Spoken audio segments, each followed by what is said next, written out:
بسم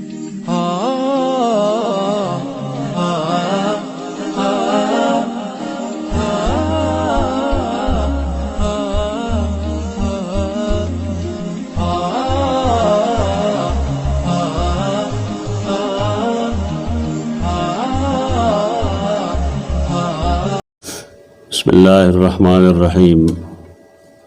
حديث أبي هريرة رضي الله تعالى عنه قال قال رسول الله صلى الله عليه وسلم ليلة أسري به رأيت موسى وإذا رجل ضرب رجل كأنه من رجال شنوءة. معراج واقعاتو کے دا آخری حدیث بیانی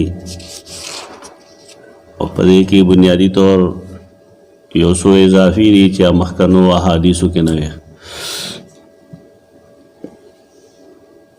رسول الله صلی الله علیه وسلم فرمایي په کومه شپه چې زما اسرا کړی شوی وه بوتلی شوی وم بیت المقدس ته او بیت المقدس نه بیا پورته اسمانونو طرف ته رأیت موسی ما موسی ولید علیہ السلام وَإِذَا رَجُلٌ ضَرْبٌ رَجِلٌ او ما چو قتل ندائی او داس سڑے ہو ضرب خفیف اللحم توئی مونتی ورطا سپک دستا ہوئیو ٹپ ٹپ سڑے وَإِذَا رَجُلٌ ضَرْبٌ دے او سڑے ہو ضرب ٹپ ٹپ دبلا پتلا رجل نیغو ویختو والو کانہو من رجال شنوعا گویا کہ د شنوعا د سڑو پشانتے ہو. شنوعا مونگ ویلیو د یو قبیلی نوم دے مدینہ منورہ کے خلقوا پی جندہ مکہ مکرمہ کے خلقو شنوعا پی جندو دیو جنا دا غیتا دا وضاحت سے ضرورت نو دا ویختو ذکر ہی کئی ورأيت عيسى ما عيسى ولد فإذا هو رجل ربعة أحمر ناغا یو سڑے دے ربعة میانا قد دے احمر مخی ویلو سور سپین دخ مربوع وبیا ویلو الى الحمرة والبیاض دلتوی ورطا احمر یعنی بیخی تکسر نو دے خسروالے پہ غالب دے نو ذکر ورطا احمر ہوئی او کانما خرج من دیماسن دیماس آغازیتوئی چالتا گرمو وہ بانے خلق لام بیخ حمام چورتا منگوائیو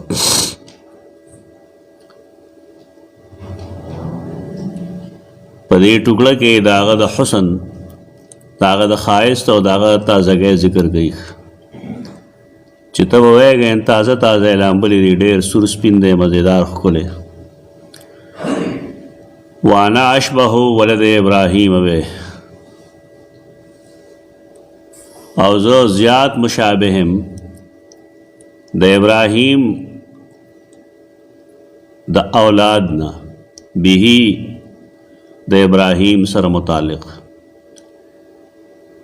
سمطلب دے مطلب دائے چھ دا ابراہیم علیہ السلام اولاد خودیر زیاد تے خود ابراہیم علیہ السلام سرا پرنگ کی مشابہت اغا زما دا ٹول نسیوا دے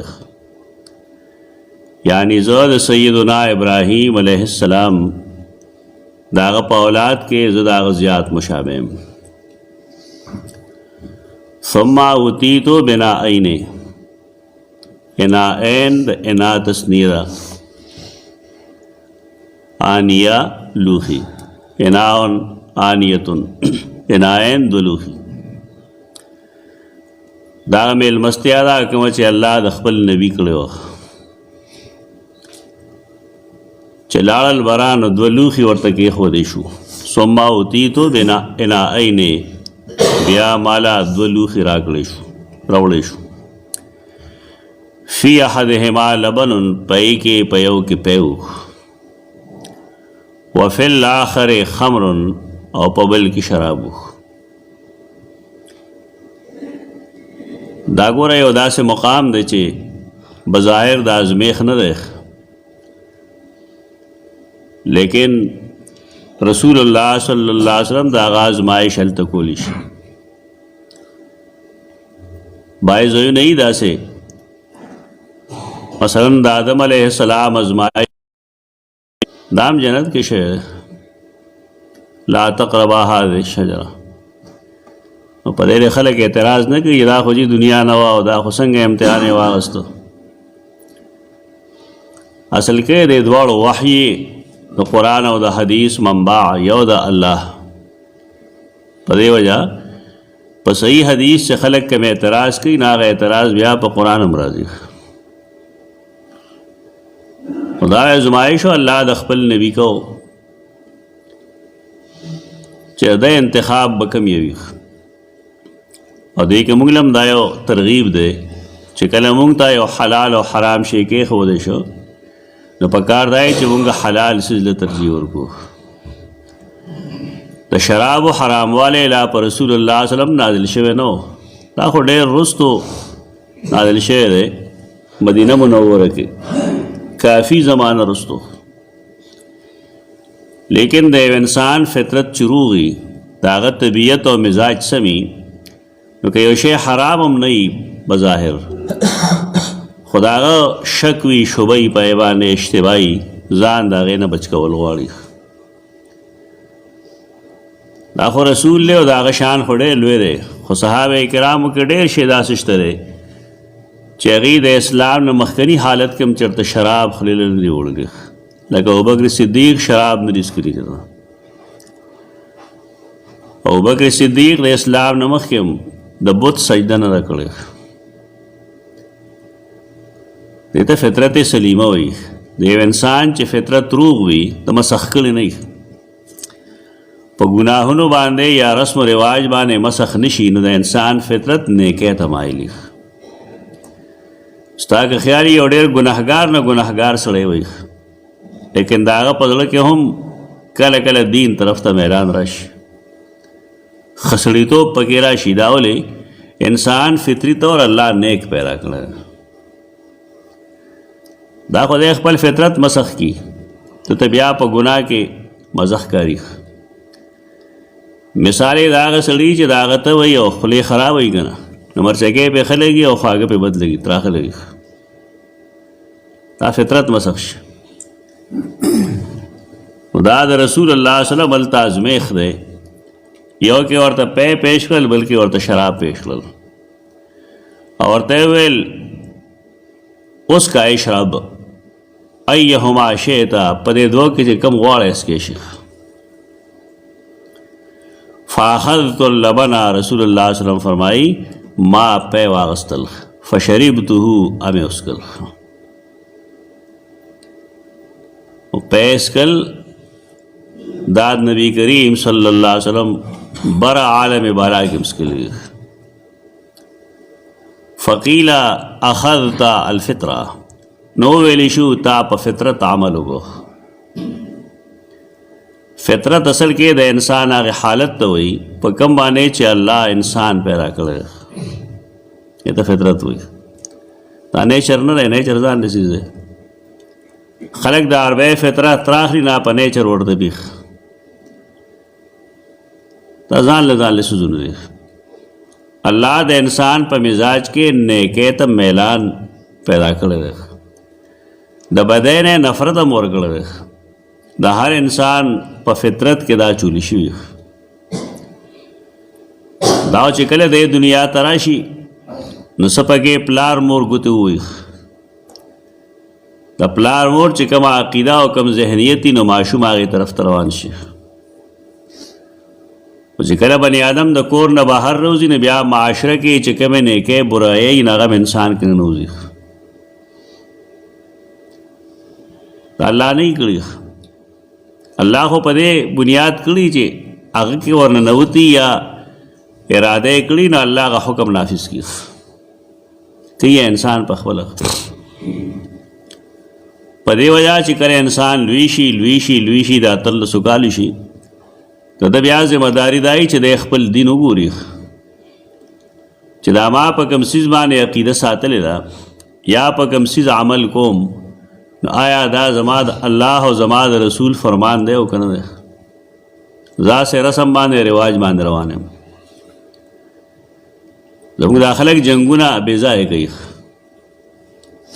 دې کې څه جرم خو نشته دی چې یو سړی د خپل عقیدې د خپل عمل تحقیق وکړي چې آیا واقعي زه مسلمان یم او الله او رسول چې کوم حکم کړی دی نو هغه اسلام په ما کې شته دی. دیکھو نہ سو گناہ شته دی نه پکې جرم شته دی. انسان بنیادی طور فطرت والے اللہ پیدا کړی. ما من مولود الا یولد بالفطرة فابواه یهودانه او ینصرانه او یمجسانه. ہر معشوم چې پیدا کیږي په فطرت پیدا کیږي اگه خوبه دواړه موجود دي. بیا د معاشرے نه اثر قبلی پلار مور یا یہودی کی یا نصرانی کی یا مجوسی کی. دیو جی موږ وایو هر سړی د خپل عقیده وګوري. دا نه وایي چې زما پلار داسې کول. دا مثلا نه پلار ممکن د خطا شي.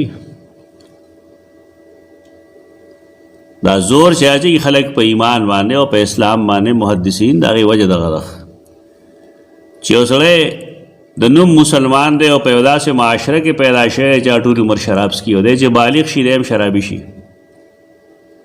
نو ستا په خیال کې دی دا حجت پیش کړي چې زما پلار نیکس کل زه کس کوم. دا وخه خبره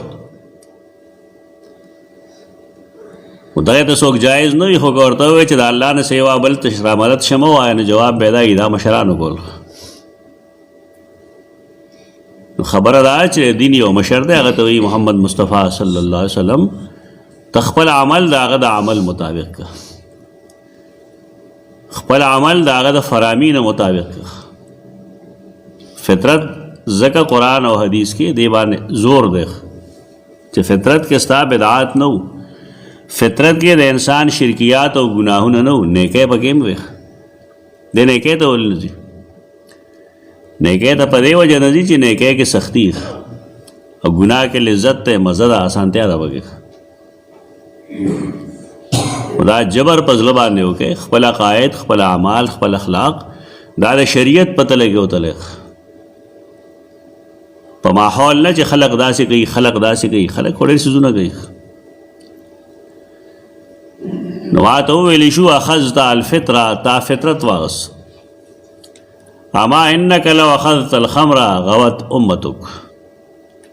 که بالفرض خبردار که بالفرض تا شراب اغسته وی دی وخت تا شراب څکلی وی نو د هغې نقصان به دا و چې غوت امتک ستا امت به ټول سرکش شوی وی. دا به ټول بیا شرابیان شوی وی. ولې چې پیغمبر شرابیان امتیان څنګه شرابیان نه. د یو قوم امام نیک سړی نو قوم کې نیکي راشي او چا بدماشي نو قوم کې بدماشي راځي. د یو قوم امام اتباع د سنت هغې له اهمیت ورکوي د الله او د رسول فرمان برداري نو قوم کې هغه ګټس موجود دي. او چې نه امام دغه شانتي شي نو بیا قوم هم بېلاري شي. نو بار کیف دی کې څه اضافې وي. یو اضافه د ضربن وه دبلا پتلا. دویم کانما خرج من دیماس. دریم اناش پہو ولد ابراہیم. سلورم ثم اتیت بعنائن. دا مختلف احادیث دی. یو حدیث کی یو تذکرہ دا بل حدیث کی بل تذکرہ دا. د دینا یو دا سیزم مونږ ته معلوم شو چې ټول دین په یو حدیث کې نه. د یو مضمون سره متعلق ټول احادیث ته جمع کړی شي انسان د پاغې سوچو کی هغې نه وروسته به دی یو نتیجې ته ورسي هغه نتیجه دین ده. دارنګې ټول احکام په یو آیت کې هم نه. د یو مضمون سره متعلق څومره آیتونه چې انسان هغه ټول جمع کړي نو بیا دی د خبرې تحت ګوس شي چې اصل مسله څه ده. دا ضروری ده په دین باندې سمجھ بوجھ فکر تفقه دا ضروری ده. اقول قولی هذا استغفر الله لكم ولسائر المسلمين.